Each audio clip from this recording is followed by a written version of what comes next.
श्री सच्चिदानंद भगवान की जय। बोलो वृंदावन बिहारी लाल की जय। बहुत ही सौभाग्य का समय है कि उस महाप्रभु की असीम दया दृष्टि से हम सभी लोगों को ये सत्संग का परम पावन अवसर मिला है। वास्तव में ये प्रभु की बहुत बड़ी कृपा कहलाती है और बहुत बड़ी दया कहलाती है। जब भी आपको कभी सत्संग सुनने का मौका मिले तो समझ लेना चाहिए कि आज मेरे ऊपर परमात्मा की बहुत बड़ी कृपा है।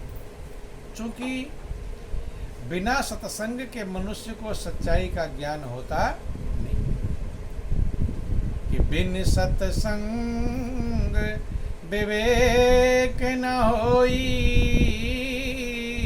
और राम कृपा बिनु सुलभ न सोई। बिना सत्संग के हमारे अंदर विवेक पैदा नहीं। देखो दुनिया का विवेक सबके पास है, खाने पीने का विवेक, कमाने का विवेक, सोने जाने का विवेक, लेकिन सत्संग के द्वारा कौन सा विवेक पैदा होता है जो दुनिया में पैदा नहीं।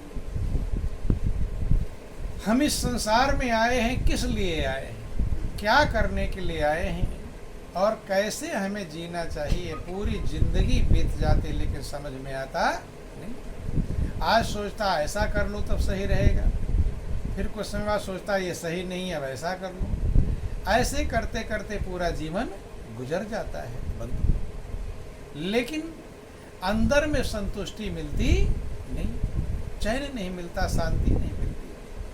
कारण क्या है कि ये जो आपका मनुष्य की जिंदगी है ये बहुत बड़ी कृपा करके मिला है। देवताओं को भी दुर्लभ है कि बड़े भाग्य मानुष तन पावा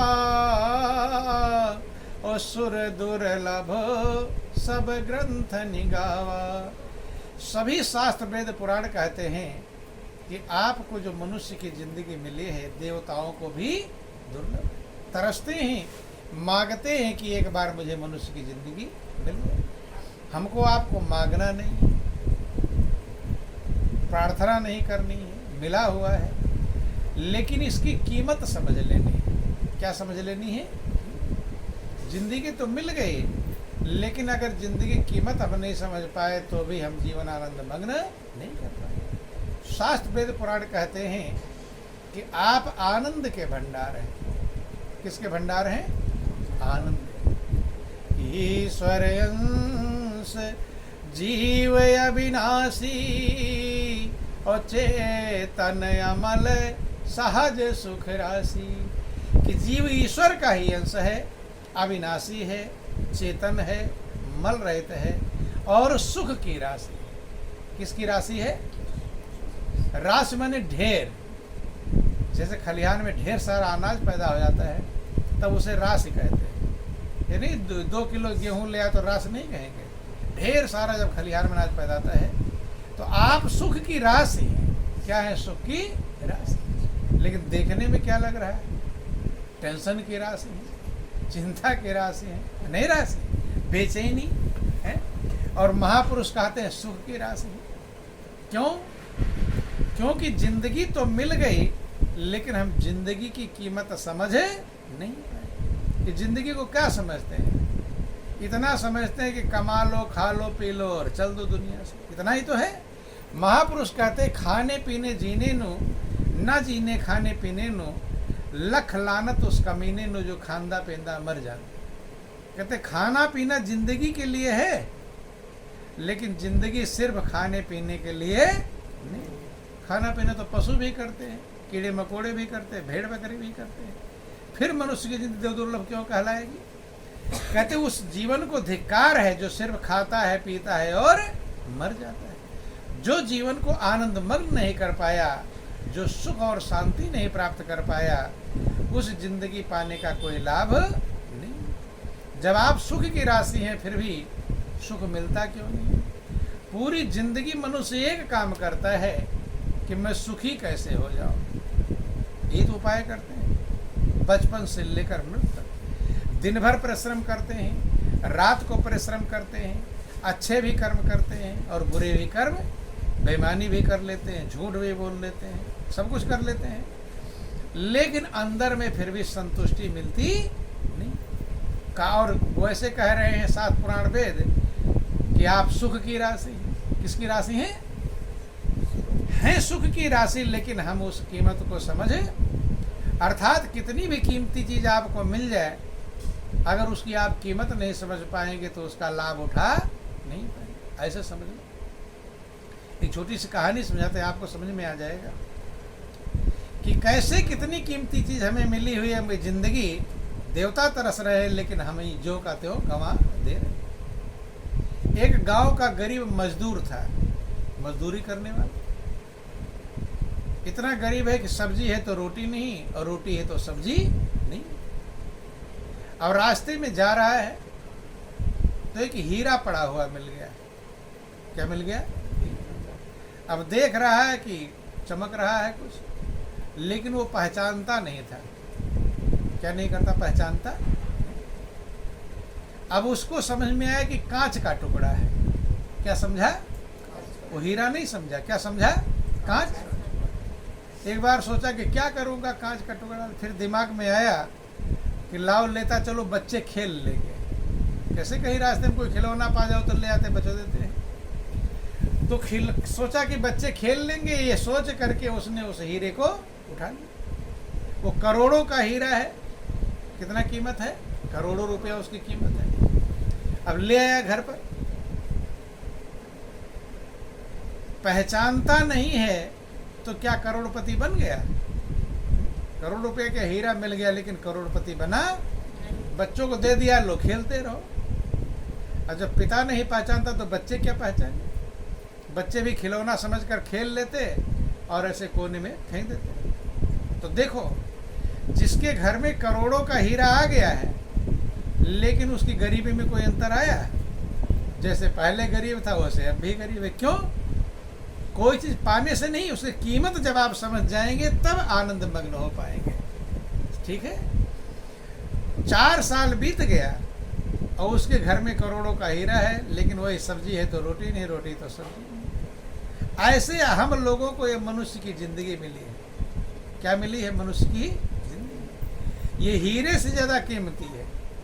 हीरा तो पैसे में मिल जाएगा, लेकिन जिंदगी पैसे में मिलेगी है? और जिंदगी को कौन कहे? ऐसे समझ लो, इसकी कीमत आप कितना समझते हो, कितना कीमत है। अभी आपसे कोई कहे कि मैं तुझे 10 लाख देता हूं, तुम अपनी दोनों आंखें दे दो, तो दोगे? 1 करोड़ में, 1 करोड़ में दे देंगे? कितने रुपए में आंखें देंगे? अर्थात कितना भी रुपया देगा तो आप अपनी आंखें देने वाले, तो सोच लो आंखें कितना कीमती है कि नहीं? लेकिन कभी सोचा था कीमती है? ये कभी समझ? खाली आंखें। अभी कुछ भी मांगेगा, हाथ दे मांगेगा तो नहीं दोगे, पैर मांगेगा तो दोगे। अर्थात इतना कीमती आपका जिंदगी है, लेकिन हम इसकी क्या समझते हैं कि किसी तरह कमा लो, खा लो, पी लो, किसी से पूछो क्या हाल चाल है, अरे एक दिन कट रहा है कैसे, कहते हैं। अरे जब मनुष्य जीवन पाकर किसी तरह काटोगे तो कब वो समय कब होगा जब बहुत ही आनंद मग्न है, ऐसा कभी कह पाते हो? टेंशन चिंता में रहता है, और ऊपर से कह दोगे अंदर में फिर भी चिंता। अरे वही वाला हाल है कि हीरा पा गया, लेकिन हीरे की कीमत समझता। करोड़ों रुपया का हीरा पा घर में है, बच्चे खेल रहे हैं, अगर कीमत जान गया होता तो धनी बन जाता। 4 साल बीत गया। 4 साल के बाद एक सुनार आया उसके घर पर। सुनार समझते हैं? सोने चांदी काम करने वाला, कहीं कहीं जौहरी कहते, जो भी कहते हो आप लोग। सोनी। सोनी आ गया उसके घर पर, मित्र था उसका, चाय पानी पिलाने लगा। अब बच्चे जो हीरा खेल करके कोने में ऐसे धूल मिट्टी का घर पहले हुआ करता था, तो धूल मिट्टी में फेंक रखे थे। अब सोनी की निगाह पड़ गई उस हीरे के ऊपर, वो चौंक गया देख करके। अरे ये इतना गरीब है, झोपड़ी है, खाने को नहीं है, और इसके कोने में हीरा फेंका हुआ है। क्या फेंका हुआ है? अब वो तो पहचान गया, आश्चर्यचकित हुआ। बुलाया कि भाई यहाँ क्यों फेंक रखा है इसे। वो मजदूर कहता है अरे रास्ते में जा रहा था, कांच का टुकड़ा मिल गया था, बच्चे को दे दिया, खेल कर फेंके हो। सोनी कहता है ये कांच का टुकड़ा नहीं है, ये करोड़ों का हीरा है। क्या है? करोड़ों का हीरा। और तुम इस एरिया के सबसे धनी आदमी हो, अर्थात तुमसे धनी आदमी कोई भी भाई, पूरे क्षेत्र में करोड़ रुपया किसी के पास नहीं है और तुम्हारे कोने में फेंका हुआ है। जब वो समझ गया कि करोड़ों का हीरा है, अब कोने में रहेगा, जल्दी उठाया, साफ किया और ले गया बाजार में बेचा, करोड़ रुपया पा गया। तो करोड़, पहले करोड़ रुपया बहुत ज़्यादा था, महल भी बन गया, रथ हाथी घोड़े भी आ गए, नौकर चाकर भी, धन के भंडार सब हो गया। लेकिन हुआ कब? जब हीरे की कीमत समझे पाए। और कीमत कब समझा? जब कीमत को बताने वाला मिला, सुनार मिला जौहरी में। ऐसे जिंदगी आपको हीरे मोती से ज़्यादा कीमती है। कीमती है कि नहीं? क्योंकि हीरा मोती भी देने पर ये एक श्वास भी आपको नहीं मिलेगा। कितना कीमती समझ लेना, थोड़ा गौर कर लेना। क्योंकि हर चीज की मनुष्य कीमत समझता है, लेकिन अपने जिंदगी की कीमत समझता नहीं। अभी कोई सामान होगा किसी का है, कपड़ा होगा, तो कह जो भाई बहुत महंगा कपड़ा है, अंदाज लगा लेंगे। गाय भैंस होगी, भैंस भी होगी तो अंदाज लगा ले, अरे बहुत महंगी, कितने की भैंस होगी, 50-60 हज़ार की होगी, अंदाज लगा लेंगे। गाड़ी कितने कीमत का, अंदाज लगा लेंगे। बिल्डिंग कितने कीमत की है, अंदाज लगा लेते हैं कि कोशिश तो करोड़ों की बिल्डिंग है पोरबंदर में, कहते नहीं कहते। तो उसने पूछा, बताया थोड़ो, तुमने अंदाज लगाया कि करोड़ों की बिल्डिंग। हर चीज का अंदाज लगाते हो कितने कीमत का होगा, लेकिन क्या आपने जिंदगी कीमत का अंदाज लगाया कि मेरी जिंदगी कितनी कीमत होगी? कभी लगाया? किसी ने लगाया तो बतला दो। इसका कभी हिसाब ही नहीं लगाया। लगाया? बोलिए प्रेम से गुरुदेव महाराज। सबका हिसाब लगाता है, लेकिन जिंदगी कीमत का हिसाब। तो आज सत्संग मिला है, आपको समझ में आएगा। आज विचार हिसाब लगाओ कि जिंदगी की कितनी कीमत है। और जब कीमत समझोगे तभी संभालोगे, और कीमत ही नहीं समझेंगे तो कैसे संभाल पाएंगे? देखो, अभी आपके मौत का समय आ जाए, अब लगे कि अब मरने वाला हूं, को हे प्रभु एक श्वास और दे दो। कितना श्वास? एक श्वास और दे दो। उसके बदले में पूरा घर, मकान, दुकान, जमीन जायदाद, खेत खलिहान, बैंक बैलेंस जितना है सब मैं देने को तैयार हूं, एक श्वास दे दो। तो मिल जाएगा उसके बदले है? पूरी जिंदगी जितना कमाया है, और बाप दादा जो कमा कर दिए थे वो भी, और तुमने जितना कमाया है वो भी, सब दे दोगे, लेकिन एक श्वास मिलने वाला नहीं मिलेगा। तो इसका मतलब क्या? तुम्हारी कमाई कीमती, एक श्वास कीमती है। क्या कीमती है? श्वास। लेकिन कभी समझा था मेरी श्वास कीमती है? जब एक श्वास की इतनी बड़ी कीमत है, तो 24 घंटे में कितने श्वास निकलते हैं? 21,600। ये तो कभी गिना भी नहीं होगा। रुपया तो रोज गिनते हैं, लेकिन श्वास कभी गिनता? जिसके द्वारा आप आधारित हो, जिसके द्वारा जीवित हो, कोई गिनता है? 24 घंटे में 21,600 श्वास निकलते हैं। जब एक श्वास की कीमत तीनों लोकों से बढ़कर है कि कहता हूँ कह जाता हूँ और कहे बजाऊं ढोल, और श्वासा खाली जात है तीन लोक का मोल। एक श्वास की कीमत तीनों लोकों से बढ़कर।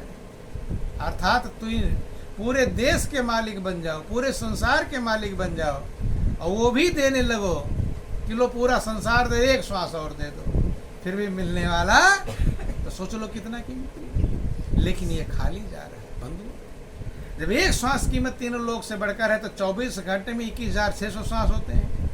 तो आपकी 24 घंटे की कितनी कीमत हुई? 21,600 बार तीन लोग रखेंगे तो 24 घंटे की कीमत होगी। जब से पैदा हुए तब से लेकर अब तक। तो कंप्यूटर वाला भले हिसाब लगा लेगा, लेकिन माइंड वाला हिसाब लगा सकता इतना कीमती है, लेकिन हम इसकी कीमत कि ऐसे महंगे श्वास का एक पलक जो जाए और 3 लोक ना पट तरे काहे धूर मिलाए। एक श्वास बर्बाद अगर कर दोगे तो फिर दोबारा मिलने वाला, अर्थात हर श्वास को आपको संभालना चाहिए। इसे एक रुपया संभाल संभाल के खर्च करते हैं, ऐसे हर श्वास को संभालना चाहिए। छोटा सा भजन समझेंगे। बोलो वृंदावन बिहारी लाल की।